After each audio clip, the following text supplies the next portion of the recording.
A very common question delivered with a lot of frustration from executive leaders is, why aren't our learning programs producing more increase in capability? 60% of the survey of executives identifies upskilling their workforce is going to be needed for at least 60%. That's a lot. And of course, that all has to do with generative AI and this thinking about how do we evolve roles as things that are repetitive and probably not very satisfying to the workforce are deployed through Gen AI. How do we now retool our workforce into new roles that let them use more of their skills and more of their creativity? That's, of course, the interest. But they don't have a very good track record to point to that the learning programs actually integrate and get applied on the job. Would you like to know what the secret sauce is? I'm sure you do. So here's the thing.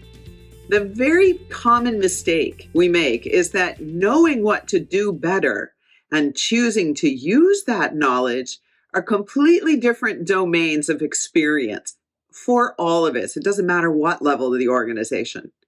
Secondly, mindset rules. When we're driving choices for how we show up, how we interact with other people, and how we make decisions, it's our mindset that's at the steering wheel. And here's the thing, it operates very invisibly in the form of habits and preferences and assumptions and biases. That all happens, of course, because our bodies love the conservation that is in our energy.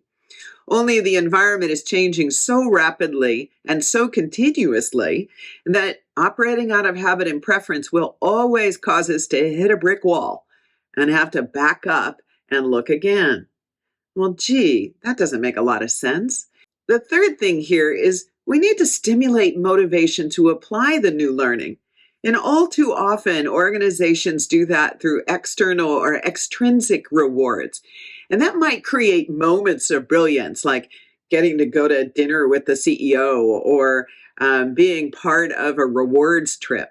Those all might be fun, moments of brilliance, but they're not going to create a consistent resilience in the workforce with the dynamics of change that are always occurring. Those are the three common mistakes. What do you do about it? This is where coaching comes in. And I mean little c coaching as a process that when leaders spend time with their workforce asking questions about how they experience whatever the work process is or the project or the interface with customers, whatever your context is that you're thinking about. When a leader is asking questions to learn from the workforce how they see their experience, they are already stimulating an inside-out process of realizing, oh, I learned a skill that I get to use in this context, and my boss is now asking me how I'm using it.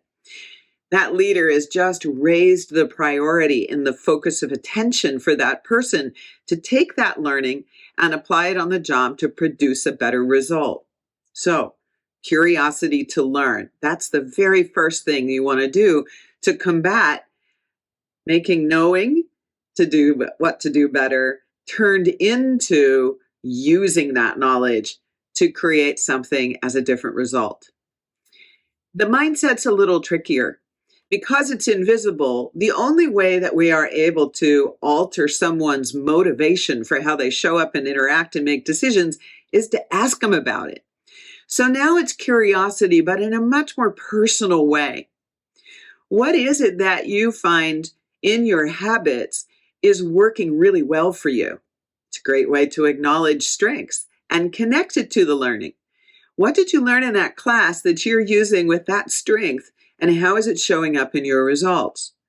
In other words, now the leader is starting to help the individual paint the picture. What's actually happening differently on the job as a result of the training?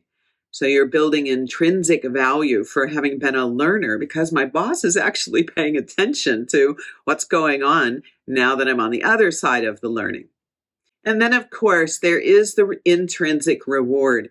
that builds resilience. And this one's a little trickier because, again, it is both invisible and unless I have the opportunity to use the skill, I might have said that was a fun experience, but I don't get its relevance.